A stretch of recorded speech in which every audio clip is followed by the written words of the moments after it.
talk about it? Despite the therapy, despite everything I'm trying, it's not easy. On his second birthday, we were just celebrating his birthday. I felt that his eye is moving. Like not focused, like the... No, just one eye. It's like the nystagmus. It's moving up and down, up and down, slight movement. Some doctors were telling me if it was my child, I will not do anything because his development is amazing. He can speak. He's very fluent. His expressive and receptive language are amazing. His movement, fine motor skills, attention to details. But we said, let's do it. Yeah. And the MRI, who was supposed to take like half an hour, it took us more than 1 hour and a half.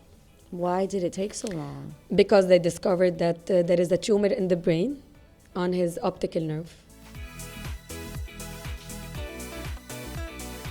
Welcome, Rita. Thank you. Thank you for coming today. Thank you. How was it getting into the building? Everything was fine? Amazing. The team is great. Yay. Shout out to Record On Studio. Yeah. Well, what made you, I know that I asked you to come on, which I am very, very grateful to be able to have this conversation with you, but I'm just curious to why you said yes, because you could have said no. Yeah, of course. I said yes because of you. I know how professional you are. I've seen many podcasts that you've done before, and I'm excited to have this heart-to-heart conversation with you.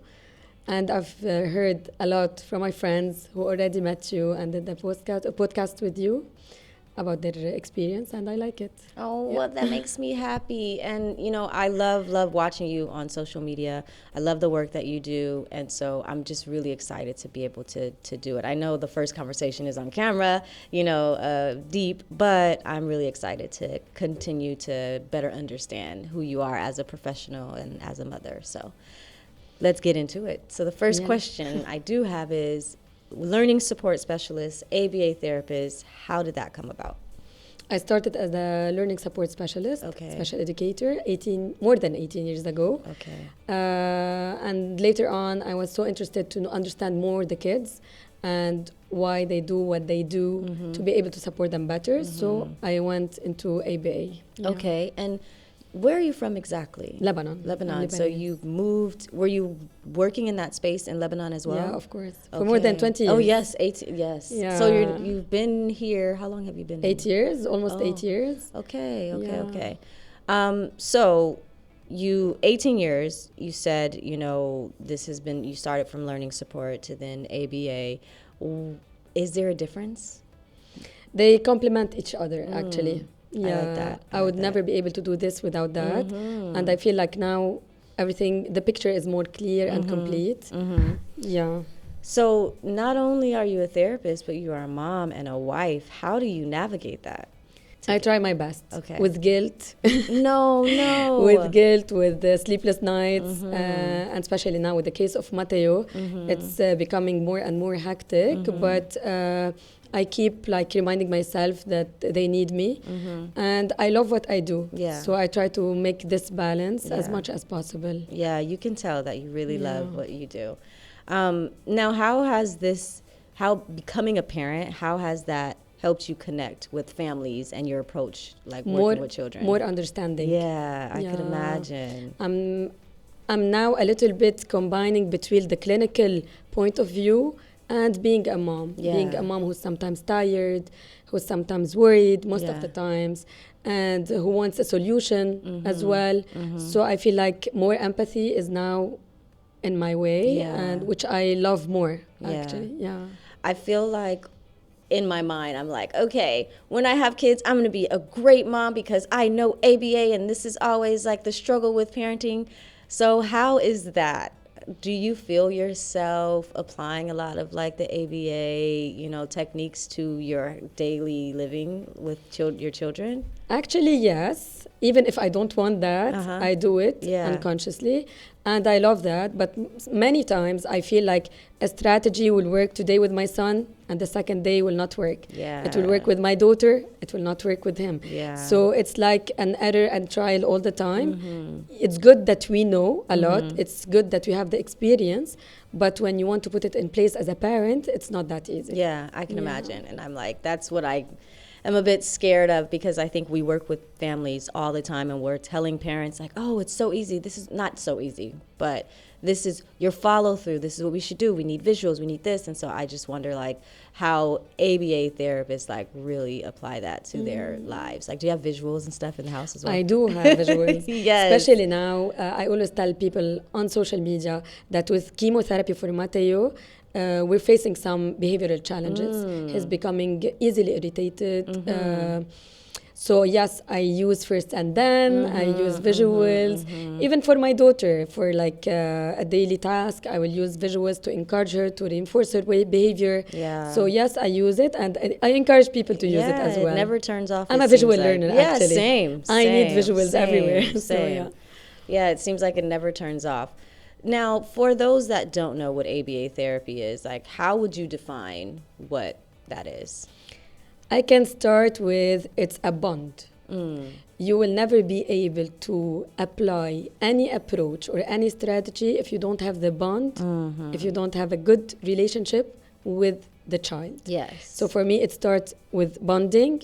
After you will get to know the child a lot, you have to know the child to be able to choose the reinforcer, to be able to choose when to do this, when to stop this, why is he doing this. Yeah. So yes, it's kind of relationship to make things better. Yeah, I agree 1,000%.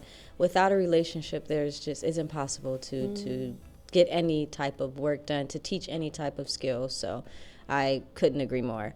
What does a typical session look like? Online, I can see a little bit, right? But we also have to be very private on how we post. So what does a typical ABA session look like for you? At first, if we're gonna start with the first sessions, it will be like all games, play, trying to interact with the child, try to gain his trust. And after building this trust, you will start applying what you need to apply. You will focus on the goals more, on the strategies more, on the approach more. But at first, it will be like just trying to get this trust built, and then it will be fun. Yeah. It's not robotic sessions. It's all, you can teach them so many skills while having fun, while playing, and so on. Yeah. I think I always try to distract with fun. Like, this can't, I mean, school is school, and there's already a lot of structure that happens. So I try to just flow with the kids and, feel their vibes. Of course, I have the goals that I want to work on, but if there is no fun, then it just can't get done. Yeah. What would you say are big misconceptions about ABA?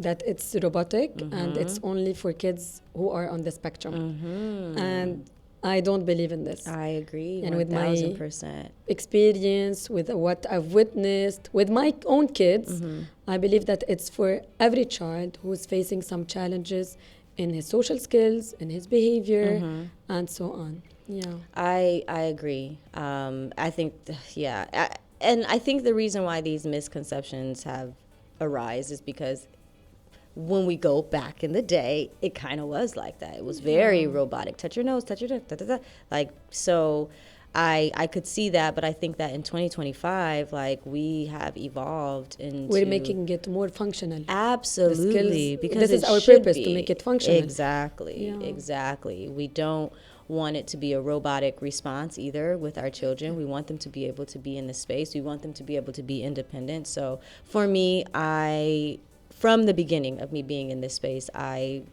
was not the typical therapist. And I think that in all the spaces that I've ever worked at, like from the States to Qatar, you could see the shift, like, okay, she's different. And I feel that when I see your work, that you are completely different. And I use so many approaches. The one that works for the child. Exactly. This is what I care about. Exactly. Now, when it comes to like parents and partnering, how do you navigate like partnering with the parent and yourself? Because I think that sometimes families just automatically assume and expect that you are just going to be this magic wand and you're going to change everything overnight. So how do you connect with the parents and get them to collaborate with you versus depending on you? I really believe that a good relationship with the parents is essential. Yeah. And I love when they are involved, and I try as much as possible to let them understand how things work, because I always tell them, today I'm here, tomorrow I'm not here. Yeah. But you are staying with your child.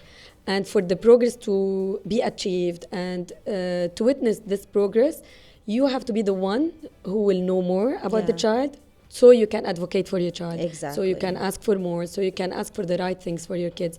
So yes, collaboration is essential. The feedback sessions is essential. Teaching parents what I'm doing in the session. It's not like I close the door, I will work with your child, and here is your child at the end of the session. No, I want you to work with me. I want to build this small community between me and the parents. Yeah. I cry with them, I smile with them, I laugh with them, I feel with them. Yeah. And this is essential, I believe. Oh, I love that. I really, really love that. And I could tell, I honestly can tell by seeing your work online that you are just amazing. Yeah, I'm in love with my kids. I always call them my kids. Exactly. And some people will tell me, do you mean your kids? No, Veronica and Matteo, or you? No, it's my kids at work. Exactly. So I call them my kids. I love them. It's been like this since I started. Yeah. I still remember every child I worked with, their parents, what they used to do, how they used to act, and I have so many stories. So many times I think of writing them in a story, because I've learned a lot in this journey. Yeah. I mean, 18 years and more, and plus. And exactly. I don't want to mention my age. Because you're 19. So yeah, exactly. No, but I couldn't agree more, as far as just like, and they touch you. Yeah. And I feel like for me, every client that I have, as much as we're there to teach them, I'm learning so much, because every child is completely different. So I have to do a little more research, just because, as you said, not every, intervention works with the, same children. Which brings me now to your children. Yes. Tell me more. You're a mom of two. Tell me, from the beginning, like, your oldest, how old is your oldest? 4 years, Veronica. 4 years. So you're fairly new to mommy world, okay? Exactly. And so how was that? Actually, it was very difficult for me to get Veronica. Okay. Yeah, I had like many ectopic pregnancies, many miscarriages, and then failed IVF, failed in everything. I've tried everything. And then one day I got pregnant with Veronica. And this came with a high level of anxiety as well, because it was, she's so precious to me after for all this weight. And I started like, I was enjoying, and I'm still enjoying, despite everything. I'm still enjoying this part of motherhood. And now Veronica is 4 years. Yesterday I was holding her and I was telling her, you're not a baby anymore. She's a grown-up girl now. And now I have Matteo as well, who's 2 years old. 2 years. Oh, man. So you basically had two under two, essentially. They were like... she was 2 when he was... Yes, when he was born. Wow. She was 2 when he was born. How was that? It wasn't easy, but because I knew that I needed therapy when I had Veronica, because of the postpartum depression so on. So I was more prepared psychologically. Oh, wow. Yeah. So it's for serious. Matteo, I was more prepared for how I'm gonna deal with breastfeeding, how I'm gonna deal between work and Veronica and Matteo, and so on. And it got a little bit better at the beginning. Yeah, it was easier for me. The second child, it was easier. Was the second child planned? No. Oh, God said, hey, yes, one more. Here is Matteo. Do you want any more children? Actually, now with everything I'm going through, I feel like my mental health is essential. So I'm trying to navigate what's happening. I'm not sure if I want a third one. My mother, they want a third one. We want to see more beautiful babies. But for me, you have to raise them. For now, alhamdulillah. Yeah. This is what I say, alhamdulillah. Yeah. Talk me through Matteo right now. Yeah. Matteo. Yeah. Can we have tissue? Yes. Thank you. I'm probably going to need one as well.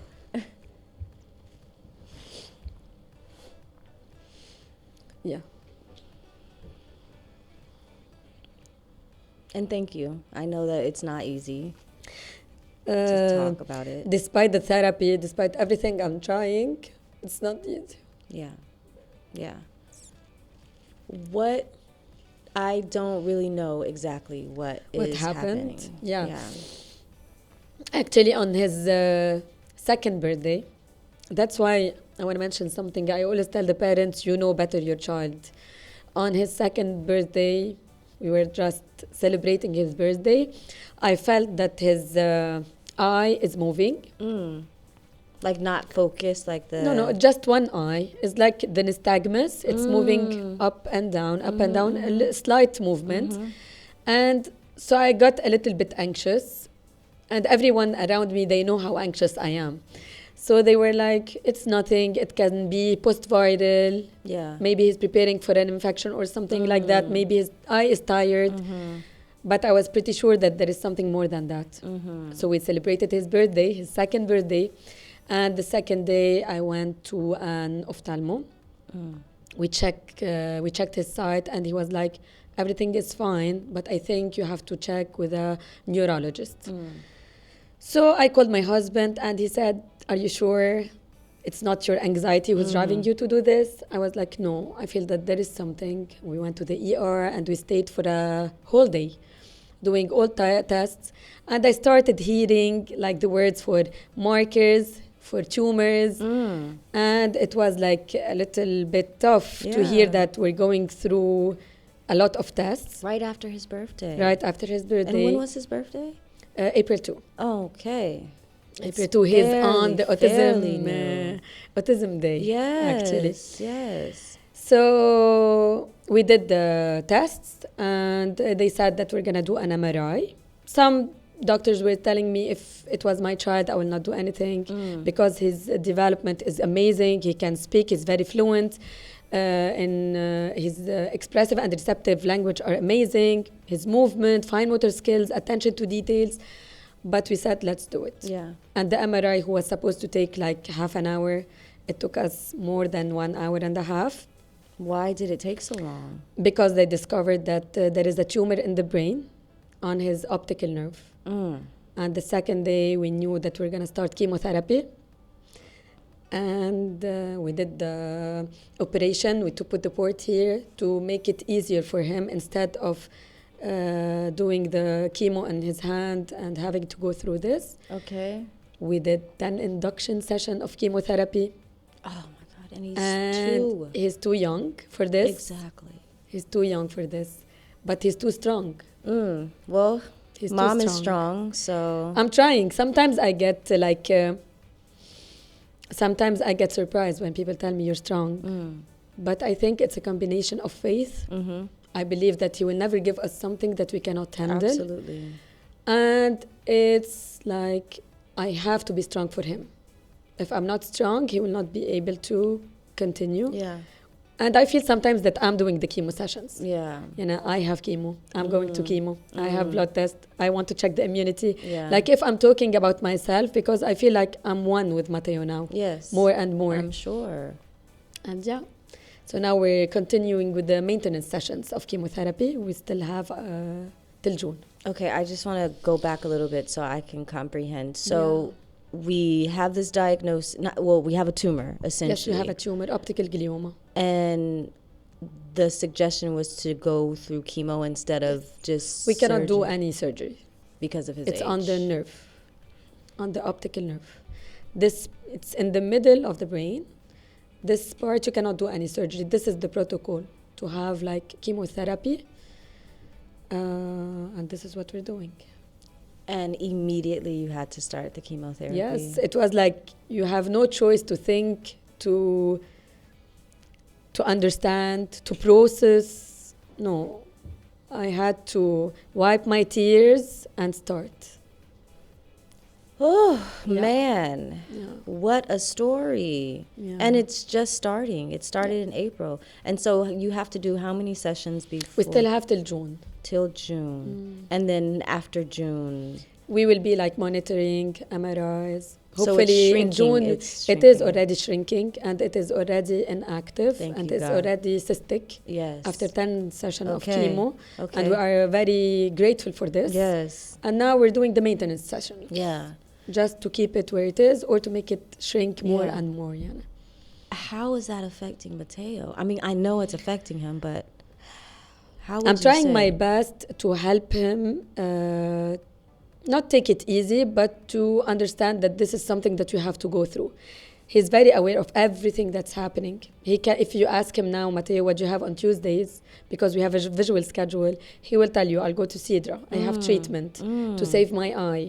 He will tell you, she will take the blood. And when the machine will beep, he will tell her nurse, the medicine is done. He will ask her to flash. He knows already the terminology of this. He knows when I will put the numbing cream that we're ready for the session.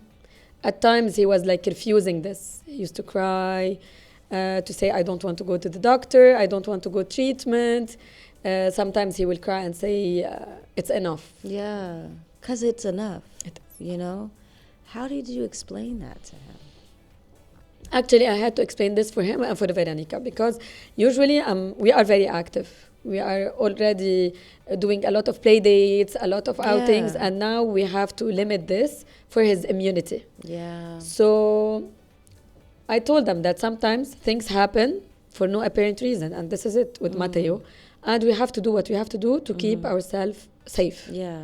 And I tried I never lied to him. I tell him we're going to the doctor, we're going to do treatment, yes, she will use the needle because I want him to trust me, and saying the truth is important for him. So, yeah. How is that affecting your family dynamics? Actually, it made us more close to each other. Our bond is getting close and close. We are learning that even Veronica, who's 4 years old, that yes, we have to sacrifice for each other. This is what family is for. We sacrifice and we grow together and we fight this together. Of course, we're not able to mingle as much as before with others, to Yeah. go out as much or to travel. Yeah. We spent summer here, Yeah. but I'm trying as much as possible to keep the joy. Yeah. And he stopped nursery actually, Matteo, Oh. and I'm doing this at home. Yes, I'm doing homeschooling. Yeah. And we're enjoying it a lot. I can online We're enjoying it a lot. It looks amazing. I Yeah. saw that you did this big like party inside of We the do it by house. theme. He's Yes. learning. This is the, Yeah. the pro of being a special ed, Yes, learning exactly. support and ABA because The you just have creativity. you have a different approach. Which is now like my next question. How has that experience shaped your outlook as a therapist and as a mom? Sometimes what we tell parents to do cannot be done. Sometimes because of psychological circumstances. Sometimes the mom might be tired, the dad might be tired. Sometimes you have, these, when Matteo will have a fever, I'll be worried for a week. When I am tired psychologically, so things cannot be happening all the time. Yeah. So more understanding Yeah. to the Yeah. parents. Yeah. Yes, feel with them more. Yes, I know that as a therapist who will do the session, I can tell the mom, please do this. Be consistent. Right. But consistency is not easy. Yeah. It needs a lot. It needs a lot of effort. And discipline. That's why we have to support them. Yes. Yeah. Are you still doing therapy as well? Actually, I resigned Okay. to be more present with Matteo because he needs me. Yeah. And when I'm working, I like to be fully present. Right. And I didn't want to be like absent from work. I hear you. For the kids, Yeah. because I know how important it is Exactly. for them as well. So I resigned. I'm just doing consultancy, Okay. online consultancy, Okay. trainings, Okay. Because I enjoy it, because I Yes. cannot stop it. Exactly. I cannot stop this. It's in my blood. I Yeah. love what I do, Yeah. and I feel like it's just a phase now. Yeah. Yeah. For sure. So you've put on another hat, essentially. You're a teacher now. And a nurse. And a nurse. So And a doctor, and, yeah. How about like your husband and like how, I feel like I hear this a lot with my parents. Like, oh man, I barely have time for us now. How are you guys being able to maintain just that relationship? Because that relationship Is is important as well. Yeah, we're trying. Yeah. I cannot tell you it's perfect Yeah. now because we both know that now what's important is Matteo Yeah. and his health, Yeah. and keeping the environment of the house as Yeah. much as positive, as much as possible, Mm-hmm. positive. We're trying, we go on dates. Okay. We go, yeah, some people will see me like attending different social media Yeah. events. Yeah. We go out, we try to do these staycations as Yeah. much as possible. But most of the time we're tired, Yeah. each one sleeping on a couch because, yeah, we get really tired, exhausted emotionally. Yeah. And we keep like, no matter how much we try to not to talk about the topic, we go back to this topic. Yeah, I can imagine. Yeah. Because that is the core. We try, right but now. it's not easy. Yeah. How has that affected Veronica as well? Because now we have 2 children, and I think that a lot of my parents that I talk to too are sometimes feel guilty, which was the word that you brought up in the beginning of, now everything is, focused on this, and how do we make sure that, our other children still receive the support that they need? I try to remind myself always to spend time with her, quality time with Yeah. her. And in the end, she's part of the family. Yeah. And no matter what happens to anyone of the family, it's on all of us to take it. Yeah. And I'm lucky and blessed that she's very mature, Yeah. Veronica, and she helps a lot and she Yeah. understands. But I don't like to give her like a big responsibility. So I try to manage between being the child as well and being the supportive kid. And sometimes she goes with us to the hospital. Okay, I was gonna say. And Matteo is very happy when she goes. He likes to show off that he knows everyone. That Imagine. So she enjoys as well when she goes. But I pick the sessions that are short. Right. Because sometimes we spend like 6 hours, 7 hours at the hospital. So yeah. How did you explain this scenario to her? The hospital? Or just her brother needs extra support. This is the tumor. How did you explain that to her? Yeah, as I told you, Yani, we started with reading stories, telling her and being honest with her was a key. And telling her that what's happening, why do we go to doctors? Because sometimes we need support and so on. And she sees me in sessions. Sometimes she goes with me to work. So she knows that I support kids. Yeah. So now we're going there to support Matteo as well. I see. This made it easier for her to Yeah. accept. You are amazing. And Trying. I knew it, and I wanted to sit and talk with you. Because you are carrying a lot and you make it look so easy. So I am just grateful that you are showing up the way that you show up, because it just teaches you never know who else is watching your story and how it is motivating them to be just a better version of themselves. Yeah. It looks great. Thank you look great. You have not lost yourself in the midst of this, which kind of brings me to my next question as far as like mental health support. Like, how do you keep it together? Actually, before the diagnosis of Matteo, I had like an episode of anxiety for no apparent reason. Before I even knew. And it was very tough on me. It was very tough. Yeah, we even traveled to Seychelles, and I was supposed to enjoy, and I was not enjoying because I was very anxious at that time. So I went back to therapy, and I went back to medication. Okay. And I took medication for some time. And then when the diagnosis happened, I continued with my therapy. I stopped the medication. And I decided to go back to working out, to go back to prayer. Yes. To go back to my friends, because they were, and they still are, a very good support system. Yeah. My family, my friends. I can't thank them enough Yeah. for being here for me all the way. Yeah. With calls, with visits, with flowers, with chocolate when I need it, with a shoulder to cry on. Yeah. Yeah. So you're and even the parents I work with, they're very supportive. because you were supportive to them, right? Yeah, and so now they can pay it forward and be supportive to you. And that also says a lot about your work when the parents are coming to you and saying, how can I help you now? Because you were so, there for me and my children and my family. Even social media. For me, the community I worked for years is here for me. Yeah. They pray for my son from all over the countries. Absolutely. I received pictures, candles. Yes. From all over the world. Yeah. Since we started, and this made a huge difference when you feel that everyone is here for you. Everyone is praying for your son. Everyone is asking. This makes a huge difference. Yeah, and we continue to pray, and we know that God is going to heal. And June we will celebrate together. Exactly, we will celebrate. What would be words of encouragement that you would give to a mother, a professional, a wife?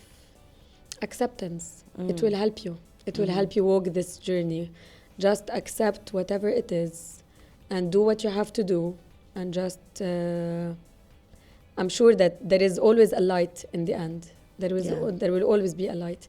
Even though sometimes I break, I cry, I go on these car rides crying, but then I remind myself that this is not us. This is just a phase. This is just a short phase, and we're gonna cross it together. This is just your journey right now. And thank you for letting us be a part of it as well. I think that it really, I love to see your work online. I love to see your posts online, because I feel like I'm a part of the journey. I know I've not met him, but one day I'm going to run up to him like, Matteo, I'm Auntie Nikki, because you've shared so much. You've allowed us to be, a part of it as well. So what's the future look like for you in regards to work? Like, I know we've taken a break, but what do you hope to see after June? After June,